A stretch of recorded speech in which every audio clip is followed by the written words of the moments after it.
30ാമത്തെ IFFK ഇന്ന് സമാപനമാകുകയാണ്. കഴിഞ്ഞ കാലങ്ങളിൽ വെച്ച് നോക്കുമ്പോൾ വളരെ പ്രതിസന്ധി നിറഞ്ഞ ഒരു IFFK ആയിട്ട് തന്നെ നമുക്ക് ഇതിനെ അടയാളപ്പെടുത്താം. കാരണം IFFK തുടങ്ങി ഏതാണ്ട് 4ാമത്തെ ദിവസമാണ് 19 ചിത്രങ്ങൾക്ക് വിലക്ക് വരുന്നത്. പിന്നീട് 12 ചിത്രങ്ങൾക്ക് കിട്ടിയ 6 ചിത്രങ്ങൾ മാത്രമേ പ്രദർശിപ്പിക്കാൻ കഴിയാതെ പോയുള്ളൂ. പക്ഷെ എന്നാലും അതിനെ നമ്മളൊരു പ്രതിസന്ധിയായി തന്നെ അടയാളപ്പെടുത്തണമല്ലോ. അപ്പം എങ്ങനെയാണ് താങ്കൾ അതിനെ നോക്കിക്കാണുന്നത്? ഞാൻ അതിനൊരു പ്രതിസന്ധിയായിട്ട് കാണുന്നില്ല. അപ്പം നമ്മളൊരു ഫെസ്റ്റിവൽ ഇതാക്കുന്നു. അതായത് എന്നോട് INB മിനിസ്റ്റർ പറഞ്ഞത് ഒരു വർഷത്തിൽ ഏകദേശം 500ഓളം ഫെസ്റ്റിവലിന് അനുമതി കൊടുക്കുന്നുണ്ട്. അപ്പോൾ അവർ സബ്മിറ്റ് ചെയ്യുന്ന എല്ലാ ചിത്രങ്ങൾക്കും 100% അനുമതി കൊടുക്കാറില്ല, പൊതുവെ കൊടുക്കാറില്ല. നമ്മൾ 187 ചിത്രങ്ങൾ സബ്മിറ്റ് ചെയ്തതിൽ 180 എണ്ണത്തിന് അനുമതി തന്നു. അത് ഒരെണ്ണം നമ്മൾ പൊതുവെ നമ്മുടെ ഷെഡ്യൂളിൽ ഒന്ന് മാറ്റിവെച്ചൊരു ചിത്രമാണ്. അപ്പം അത് പോയിട്ട് 186 ചിത്രങ്ങളിൽ 180 ചിത്രങ്ങൾക്ക് അനുമതി തന്നു. ഏകദേശം 99% ചിത്രങ്ങൾക്ക് അനുമതി തന്നിട്ടുണ്ട്. പിന്നെ ബാക്കി ഒരു 6 ചിത്രങ്ങൾക്ക് അനുമതി തന്നില്ല എന്നുള്ളത് നമുക്കതൊരു വലിയ വിഷയമാക്കേണ്ട ആവശ്യമില്ല. പിന്നെ നമുക്ക് കുത്തിച്ചേക്കാനാണെങ്കിൽ കുത്തിച്ചേക്കാം, പക്ഷെ അതിന്റെ ആവശ്യമില്ലെന്ന് എനിക്ക് തോന്നുന്നു. ആ 6 ചിത്രങ്ങളും നമുക്ക് കാണാൻ വേറെ എന്തെല്ലാം അവന്യൂസ് ഉണ്ട്. ഞാനങ്ങനെ ഒരു ഡെഫിയന്റ് സ്റ്റാൻഡ് ഒരു കൾച്ചറൽ ഓർഗനൈസേഷൻ എന്ന നിലയിൽ വളരെയധികം ഉയർന്ന ചിന്താഗതിയുള്ള മലയാളി സമൂഹത്തിന് റെപ്രസെന്റ് ചെയ്യുന്ന ഒരാളെന്ന നിലയിൽ അങ്ങനെ ഒരു ഡിഫൻസിന്റെ ആവശ്യമില്ല എന്ന് എനിക്ക് തോന്നിയത് കൊണ്ടാണ് ഞാൻ 6 ചിത്രങ്ങൾ കാണിക്കേണ്ട, കേരള ഗവൺമെന്റ് പറഞ്ഞിട്ടും കാണിക്കേണ്ടെന്ന് പറഞ്ഞു. അതായത് ഒരു ഗവൺമെന്റിന് 2 വശങ്ങളുണ്ട്. ഒന്നൊരു പൊളിറ്റിക്കൽ വശം, ഒരു പൊളിറ്റിക്കൽ വിൽ.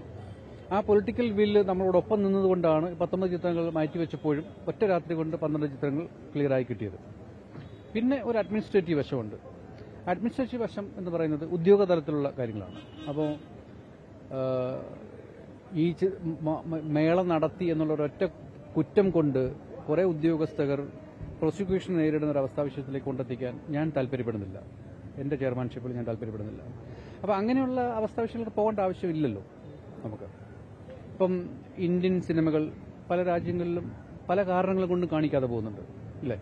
അപ്പോൾ അപ്പോഴൊക്കെ നമ്മൾ അവരുടെ രാജ്യത്തിന്റെ നയം എന്ത് നമ്മൾ കരുതി നമ്മൾ അതൊക്കെ മാറ്റിവെക്കാറുണ്ട്. അതുപോലെ എന്തുകൊണ്ട് നമ്മുടെ രാജ്യത്തിനൊരു നയം എടുക്കാമല്ലോ.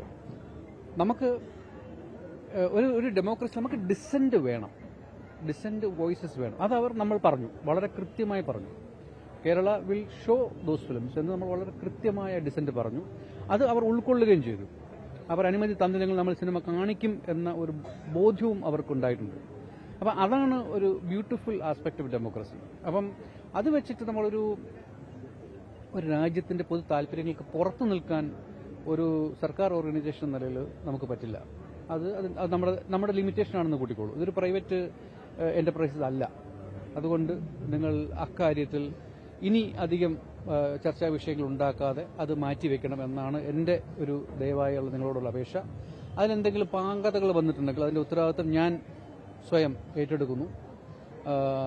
അതിൽ പിന്നെ ഏതെങ്കിലും ഡെലിഗേറ്റ്സിന്, മലയാളികൾക്കും സിനിമാ പ്രേക്ഷകർക്കും എന്തെങ്കിലും ബുദ്ധിമുട്ടുകൾ ഉണ്ടായിട്ടുണ്ടെങ്കിൽ ഞാൻ അതിന് ക്ഷമ ചോദിക്കുന്നു.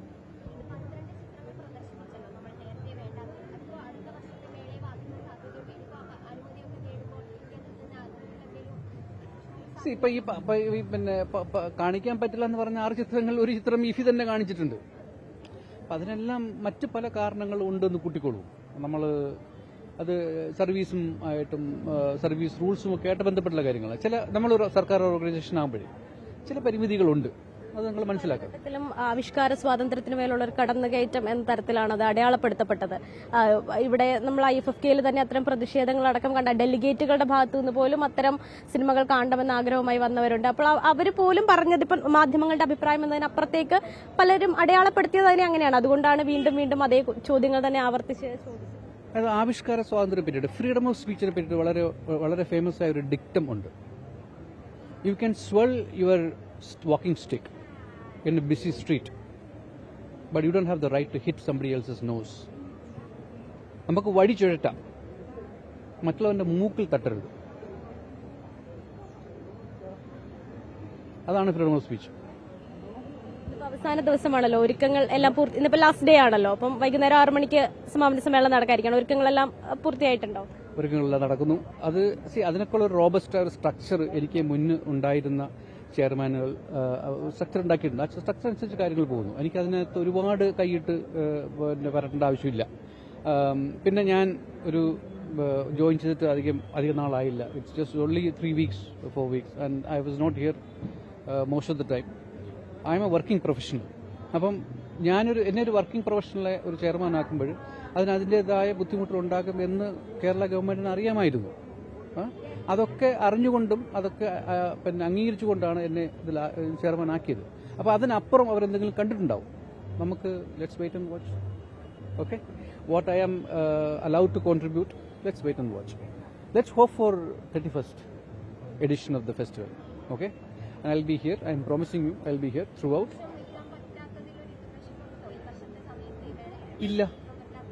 ഇല്ല, കാരണം പറയാം. നമ്മൾ ഇഫി 30 വർഷം മുമ്പ് തുടങ്ങുമ്പോൾ അതിനൊരു സതുദ്ദേശമുണ്ട്. ആ സതുദ്ദേശം എന്ന് പറഞ്ഞാൽ സിനിമയെ സ്നേഹിക്കുന്ന ആളുകൾ,